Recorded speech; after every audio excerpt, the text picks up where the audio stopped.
Davanagere Bagalkote by election ಮುಗಿದಾಗಿದೆ. ನಿರೀಕ್ಷೆಯಂತೆ 2 ಕ್ಷೇತ್ರಗಳಲ್ಲಿ ಕಾಂಗ್ರೆಸ್ ಭರ್ಜರಿಯಾಗಿ ಗೆಲುವು ಸಾಧಿಸಿದೆ.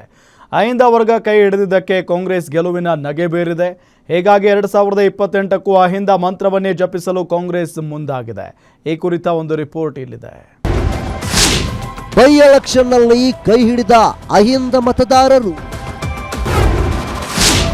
2028ಕ್ಕೂ ಅಹಿಂದ ಅಸ್ತ್ರ ಪ್ರಯೋಗಕ್ಕೆ ಕಾಂಗ್ರೆಸ್ ಪ್ಲಾನ್. ರಾಜ್ಯ ಕಾಂಗ್ರೆಸ್ 2023ರ ವಿಧಾನಸಭೆ ಚುನಾವಣೆಯಲ್ಲಿ ಭರ್ಜರಿ ಬಹುಮತದ ಮೂಲಕ ಅಧಿಕಾರದ ಗದ್ದುಗೆಗೇರಿದೆ. ಆದರೆ ಅಂದು ಕಾಂಗ್ರೆಸ್ ಅಧಿಕಾರಕ್ಕೆ ಬರಲು ಅಲ್ಪಸಂಖ್ಯಾತರು, ಹಿಂದುಳಿದವರು, ದಲಿತರೇ ಕಾರಣ ಅನ್ನೋ ಮಾತಿದೆ. ಆ ಮಾತು ಇದೀಗ ಮತ್ತೊಮ್ಮೆ ಸತ್ಯವಾಗಿದೆ. ದಾವಣಗೆರೆ ದಕ್ಷಿಣ, ಬಾಗಲಕೋಟೆ ಬೈ ಎಲೆಕ್ಷನ್ನಲ್ಲೂ ಅಹಿಂದ ವರ್ಗ ಕೈ ಹಿಡಿದ ಕಾರಣದಿಂದ ಕಾಂಗ್ರೆಸ್ ಮತ್ತೆ ಗೆಲುವಿನ ನಗೆ ಬೀರಿದೆ. ಹೀಗಾಗಿ ಅಹಿಂದ ವರ್ಗ ಆಶೀರ್ವಾದ ಮಾಡಿದ್ದಕ್ಕೆ ಕಾಂಗ್ರೆಸ್ಗೆ ಗೆಲುವಾಗಿದೆ ಅನ್ನೋ ವಿಶ್ಲೇಷಣೆ ಮಾಡಲಾಗ್ತಿದೆ. ನಮ್ಮ ಓಟುಗಳು ಬಿಜೆಪಿಯಲ್ಲಿ ಇರೋದ್ರಿಂದ ಅವನು ವಾಪಸ್ ಪಡೆಯುವಲ್ಲಿ ಯಶಸ್ವಿ ಆಗಿದ್ವಿ. ನಾವೇನು ಅಹಿಂದ ಓಟ್ ಹತ್ತೀವಿ, SC ST ಓಟ್ ಹತ್ತಿಲ್ಲ, ಅವರೆಲ್ಲ ಬಿಜೆಪಿಯಲ್ಲೇ ಇದ್ದರು. ಅವನು ವಾಪಸ್ ತರುವಂಥ ಪ್ರಯತ್ನ ಮಾಡಿದ್ವಿ, ಅದರಲ್ಲಿ ಸಕ್ಸಸ್ ಆಗಿದ್ದೀವಿ.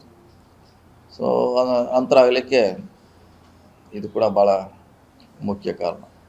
ನಮ್ಮ ಟೀಮ್ ಕೂಡ ಸಾಕಷ್ಟು ವರ್ಕ್ ಮಾಡೋದ್ರಿಂದ ಅಹಿಂದ ಮತಗಳನ್ನು ಒಂದು ಕಡೆ ತರಲಿಕ್ಕೆ ಅಡಿಷ್ನಲ್ ಗೆಲ್ತಿದ್ವಿ, ಮಾರ್ಜಿನ್ ಕಡಿಮೆ ಆಗೋಯಿತು. ಆದರೆ ಇದು ಹೈಯೆಸ್ಟ್ ಆಗಲಿಕ್ಕೆ ಅಹಿಂದ ಮತಗಳನ್ನು ಒಂದೇ ಕಡೆ ತರಲಿಕ್ಕೆ ಸಕ್ಸಸ್ ಆಗಿದ್ದೀವಿ, ಯಶಸ್ವಿಯಾಗಿ.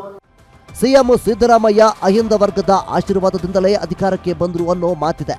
ಅದಕ್ಕಾಗಿ ಸಿದ್ದರಾಮಯ್ಯರನ್ನ ಅಹಿಂದರಾಮಯ್ಯ ಅಂತಾನೂ ಕರೀತಾರೆ.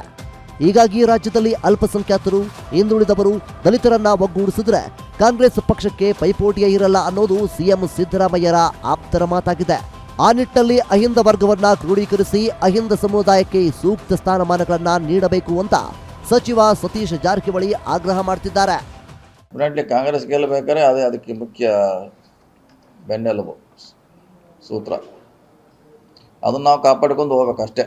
ಅಹಿಂದ ವರ್ಗಗಳಿಗೆ ನ್ಯಾಯ ಕೊಡಿಸ್ಬೇಕು, ಅಧಿಕಾರ ಕೊಡಿಸ್ಬೇಕು, ನಮ್ಮ ಪಕ್ಷದವರು ಮಾಡಬೇಕು ಮುಂದಿನ 2 ವರ್ಷದಲ್ಲಿ ಹೆಚ್ಚಿನ ಪ್ರಮಾಣದಲ್ಲಿ.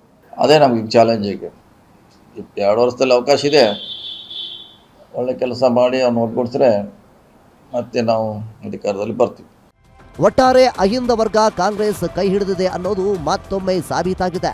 ಆದರೆ ಅಹಿಂದ ವರ್ಗಕ್ಕೆ ಸೂಕ್ತ ಸ್ಥಾನಮಾನಗಳು ಸಿಕ್ತಿಲ್ಲ ಅನ್ನೋ ಕೂಗು ಕೈಪಡೆಯಲ್ಲಿದೆ. 2028ಕ್ಕೆ ಯಾವ ರೀತಿ ಪ್ಲಾನ್ ಮಾಡುತ್ತೆ ಅನ್ನೋದೇ ಕುತೂಹಲವಾಗಿದೆ. ವೀರೇಶ್ ದಾನಿ, political bureau, guarantee news, Bengaluru.